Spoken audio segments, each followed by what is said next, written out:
What if I told you the most dangerous weapon in your romantic relationship isn't the heated argument over unpaid bills, but the 15-second reel you posted while sitting on the couch right next to them?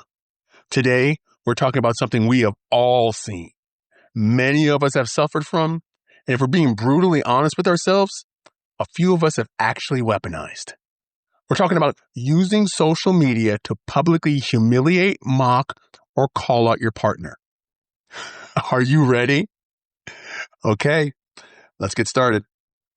Welcome to the Catalyst Podcast. I'm your host, Jason, and you can catch us on all your favorite platforms: Facebook, YouTube, Instagram, Threads, and TikTok.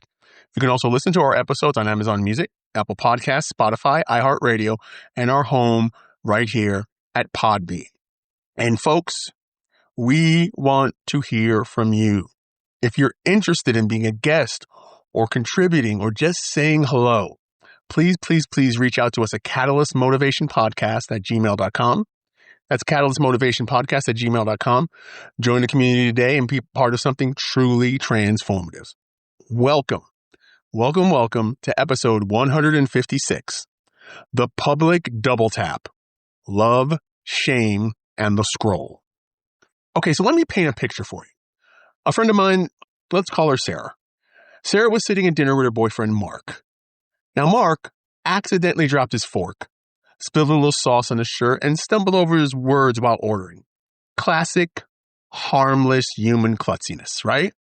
Except Sarah immediately pulled out her phone and recorded a 10-second video of Mark trying to dab the stain out with his shirt, adding a cry-laughing emoji with the caption, "Can't take this child anywhere. Hashtag dating a doofus." And then hit post. Yes, Mark saw this about 20 minutes later, and he didn't yell. He did what most people do. He went quiet. The air in the room completely shifted, and he gently told her it made him feel small. But Sarah brushed it off. "Come on, it's just a joke. Don't be so sensitive." But guess what, folks? We all know it wasn't a joke. It was a micro humiliation masquerading as comedy. And we've seen it much too often. We see this all the time under the guise of relatable relationship content. We post the messy bedroom, the snoring video, the screenshot of a clumsy text message, or worse, a passive-aggressive quote aimed directly at their flaws. We trade our partner's dignity for dopamine. We auction off our intimacy for a few comments that say, "OMG, mine does the same thing." Really? Unbelievable. Now, let's stop sugarcoating this. Why the hell are we doing this?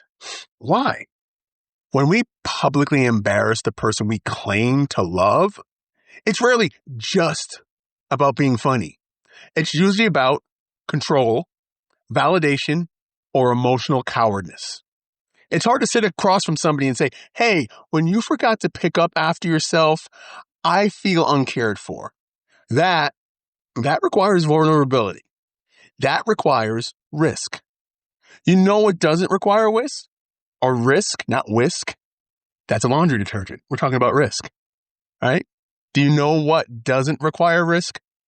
Posting passive-aggressive memes on your Instagram stories that say, "Looking for a partner who actually knows how dishwashers work," and waiting for your friends to validate your resentment. Brene Brown famously wrote in Daring Greatly, "Shame is the most powerful master emotion. It's the fear that we're not good enough." When you humiliate your partner online, you aren't correcting their behavior. Not at all. You're flooding them with shame. And you're taking an issue that belongs inside the sacred boundaries of your relationship and invite thousands of strangers into your jury box. Here's the brutal truth. Shame never inspires positive change. It only creates defensive walls. We've seen this from the video of the woman who says, "I don't cook for my husband. I don't do his laundry. I don't feed his kids that are in the same house as me. What are we doing?" Or the poor guy who was sitting on the porch with this spool of wire And he's had this spool of wire for all of his life, and it's down to the last few pieces of wire. And he's relating that to his time on Earth. And what does his wife do while she's filming the video? Oh, I thought you were just upset about the Jets game. Don't understand why you're sitting out here. Why are we doing that? Why are we doing that? All it does is create defensive walls. And we need to stop it. We need to stop it right now. In fact, there's a 2003 study on digital behavior in relationships.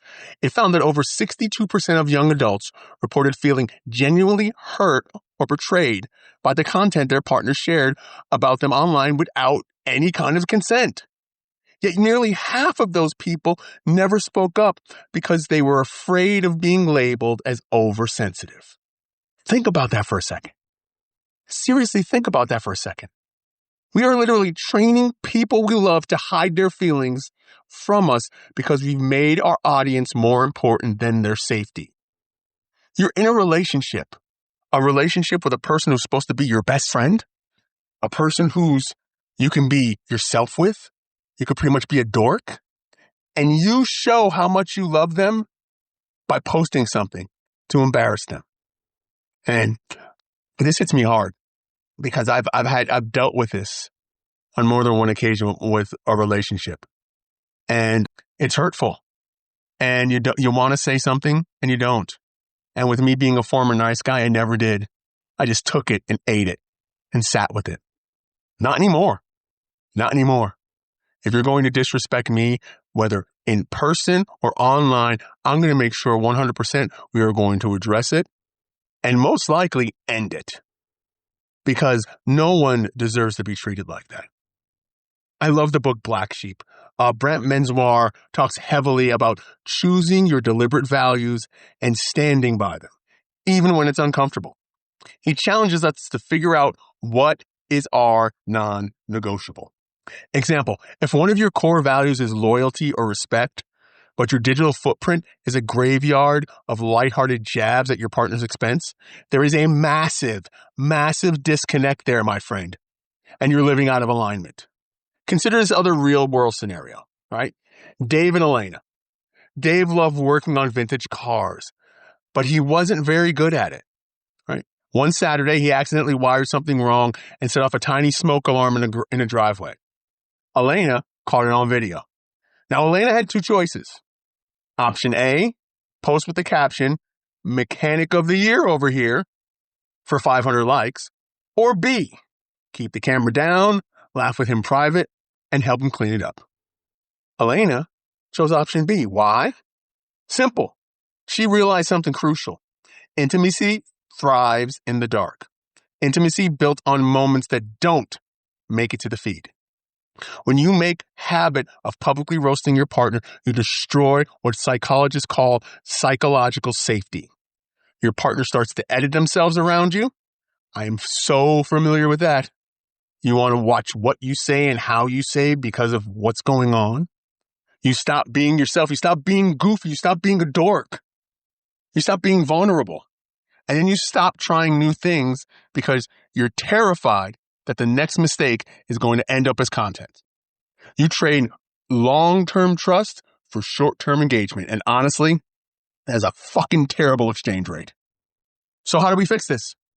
How do we audit our habits and rebuild that sacred boundary around our relationships? We aren't just talking about today. We're going to do something about it, right? We're not just going to talk. I want to leave you with a simple, practical tool that you can start using today, which is called the Digital Sanctuary Test. Okay? It's the Digital Sanctuary Test. Now, before you post anything that involves, mentions, or references your partner, a photo, a joke, a video, or even an indirect quote, run it through these 3 filters. If you've got a pen and a paper, your smartphone, wherever you want to do, write these down. These 3 filters, you want to run it through. So before posting anything, you want to run it through these 3 filters. Number 1, the consent filter. The consent filter. Did I ask them if they are genuinely cool with this being public, or am I just assuming? Number 1, consent filter. Okay? Number 2, The intent filter. The intent filter. Am I posting this to celebrate them, or am I just posting this to poke fun, vent, or get validation for my annoyance? The intent filter. Finally, the living room filter. The living room filter. If we were standing in a room full of our mentors, bosses, and loved ones, would I say this to their face in front of everyone? If the answer to any of those makes you hesitate, delete. Keep it for yourself and let it be an inside joke, a shared memory, or a private conversation. It's not for everyone, especially if you're dealing and doing something with someone you supposedly love. Okay, folks, before we wrap this up, I want to challenge you to create a 24-hour digital sanctuary, okay? A 24-hour digital sanctuary, all right? So here's what we're going to do. For the next 24 hours, stick with me.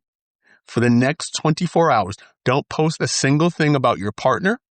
Instead, take one thing you were tempted to share online, a funny moment, a cute photo, or even a piece of feedback, and give it directly to them in private. Directly to them. Protect their dignity, choose their trust over the algorithm. Do you think you have what it takes to do it? Do you think you have what it takes to do either one of those? Prove me right that you do, because I know there's good in you. And when you are made aware of things, you take it to heart and you make the changes that you need to make. And you were meant to do great things. Folks, whew, man, thank you for sitting with me through this uncomfortable truth today. We see it all the time. It's rampant. And if you can do your part to end it and stop it, the world is going to be a much, much better place. Now, if this episode hit you a little close to home, do me a favor. Share it with one friend you know who is currently building a color-coded spreadsheet to avoid their life. Right? Let's help each other one step at a time. And as always, keep showing up. The world needs you. Like and subscribe to our podcast for even more motivational content. Follow us on Facebook, YouTube, Instagram, Threads, and TikTok for even more inspiration. And if you're ready to rethink the way you handle tough decisions and relationships and life's tensions, pick up my book, The Way of Compromise. It is out now. It's on ebooks and paperback, and it's designed to make you see things differently. Folks, thank you so very much for joining us for episode 156. I look forward to seeing you next time for episode 157. Go be great.